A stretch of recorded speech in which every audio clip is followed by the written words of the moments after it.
एक तो सबसे पहले तो मैं मौसम के सिलसिले में ये कहूँगा कि भाई मौसम खराब है, इसलिए डिस्ट्रिक्ट एडमिनिस्ट्रेशन को सब जगह अलर्ट पे रखा है। और जो टूरिस्ट कोई भी ऐसी जगह ना जाए जहाँ पर बर्फ के कारण वो अपने को संकट में डाले। और दूसरी बात यह है कि जितनी रोड्स, वाटर सप्लाई स्कीम्स और हमारे ट्रांसफार्मर्स डाउन हुए हैं, उनको रिस्टोर करने के लिए हमने तुरंत कहा है कि जल्दी से जल्दी कोशिश करिए। और मुझे इस बात की खुशी है कि बड़े युद्ध स्तर पर जो है रेस्टोरेशन का काम चल रहा है, चाहे वो रोड्स की बात है, चाहे वो वाटर सप्लाई स्कीम्स की बात है, चाहे वो हमारी पावर सप्लाई की बात है। तो उस दृष्टि से सारी चीज़ों को ठीक करने की कोशिश कर रहे हैं। इसके अतिरिक्त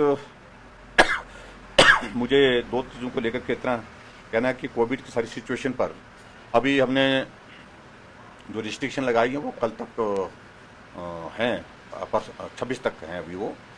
लेकिन हमने मन बनाया है कि कोविड के केसेस यथावत हैं, लगभग थोड़ा कमी जरूर आई है लेकिन बहुत ज़्यादा कमी नहीं है। लेकिन उसके बावजूद नंबर ऑफ डेथ्स जो है वो थोड़ा इंक्रीज भी हुआ है। ऐसे में जो वर्तमान में जो बंदिशें, जो रिस्ट्रिक्शंस लगाई हैं वो कायम रहेगी एज इट इज़, उसमें कोई परिवर्तन फिलहाल नहीं करेंगे। बस हाँ, 31 जनवरी तक। जी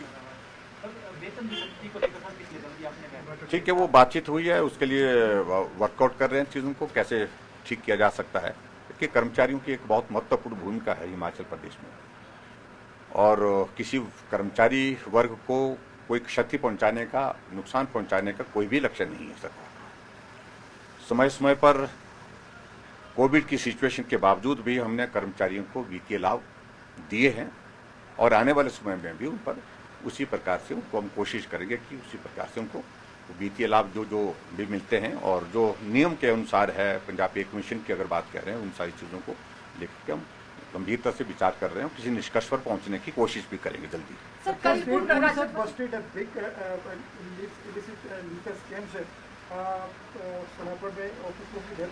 लेकिन अब उस पर आरोप प्रत्यारोप दोनों तरफ से हो रहे हैं, कुछ फोटो पब्लिश हो रही है। क्या सरकार इसकी निष्पक्ष जांच कर रही है? और सर इसी में ऐड की ऐसी घटनाएं बार बार भविष्य में ना हो, सरकार इसके लिए क्या कदम उठा रही है? सरकार ने सारे विषय को बड़ा गंभीरता से लिया है और हमने ये भी सुनिश्चित किया है कि जो ऑर्गेनाइज्ड क्राइम के शेप में ये सारा धंधा जो चल रहा था, ऐसी कार्रवाई की जाए जो आने वाले समय के लिए एक उदाहरण बने। और मैं समझता हूं कि राजनीतिक दृष्टि से जो कुछ लोग अनावश्यक रूप से बोल रहे हैं उनको सब्र करना चाहिए। 7 लोगों की मृत्यु हुई है। जब हम कार्रवाई करने के लिए आगे बढ़े और जब कुछ लोगों को उसमें पकड़ा गया, पकड़ने के बाद उन लोगों के रिश्ते, उनके संबंध बड़े बड़े नेताओं के साथ, किसकी रिकमेंडेशन वो पदाधिकारी बने, किस पार्टी के बने, इस बात को लेकर के छुपाने की बात नहीं है। और मैं इतना ही कहना चाह रहा हूं, जो हमारे कांग्रेस के नेता जो बहुत ऊंची ऊंची बात कह रहे थे, कृपया झांक करके देखें, आज सत्ता में नहीं है, उसके बावजूद भी उनकी हिम्मत और हौसले, उनके लोगों के, उनके पदाधिकारियों के, किस प्रकार से एक ऑर्गेनाइज्ड क्राइम करने के लिए जिसमें 7 लोगों की जान गई है, उसमें उनकी संलिप्तता पाई जा रही है। इसलिए बोलने से पहले 10 बार सोच लेना चाहिए। जहां विपक्ष के नेता इस बात का जिक्र कर रहे हैं कि शुरुआत जयराम ने की है और हम खत्म करेंगे, क्या खत्म करेंगे? क्राइम को खत्म करने का हमारा एक लक्ष्य है, हम उसको खत्म करने जा रहे हैं। जयराम का लक्ष्य किसी व्यक्ति विशेष के लिए नहीं है। 7 लोगों की जान गई है और उस पर प्रश्न खड़ा कर रहे हैं कि उन लोगों को आपने कंपनसेशन दिया। मेरा मानना है कि वो 7 लोग जो है उस साजिश में शामिल नहीं थे, लेकिन साजिश के शिकार हो गए, जिनको जीवन खोना पड़ा।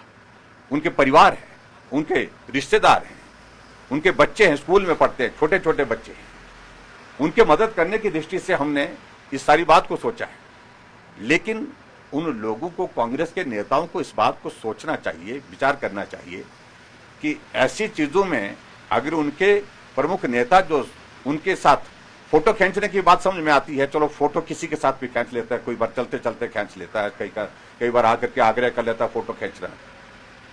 लेकिन पदाधिकारी तो किसी को जबरदस्ती नहीं बना सकते हैं।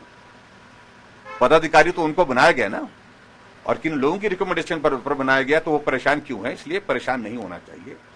इसकी जांच निष्पक्ष हो रही है, जांच होने दीजिए।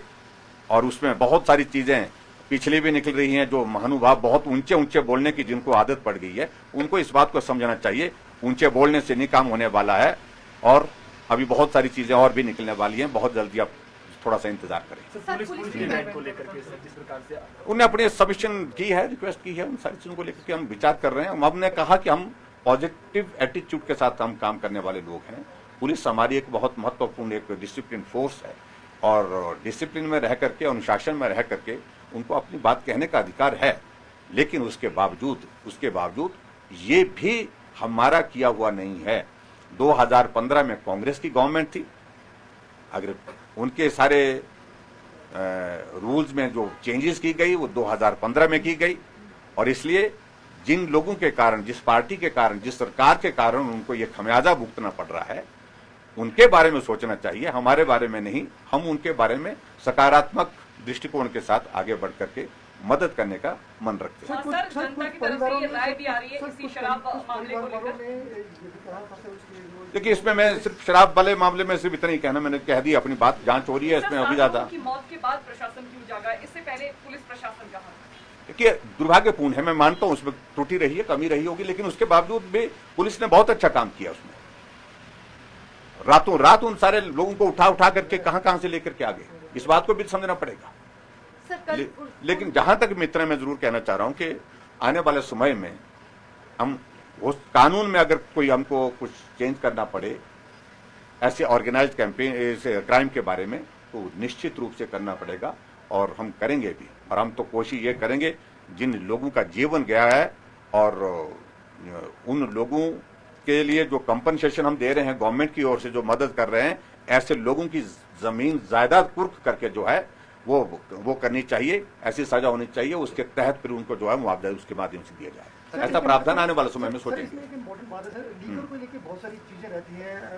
लेकिन बहुत सारी डिटेल्स हैं, उन सारी चीजों को डिटेल में क्यों करेंगे चर्चा हम, लेकिन इतना कार्यक्रम होने हैं और क्षमता के साथ होने हैं, क्या एक मैसेज रहेगा? मेरा पूरे आप सबके माध्यम से, हमारा हिमाचल प्रदेश का स्टेटहुड है कल, और स्टेटहुड के इस दिवस पर मैं सभी हिमाचल वासियों के, आप सबके माध्यम से बहुत बहुत बधाई और शुभकामनाएं देता हूं।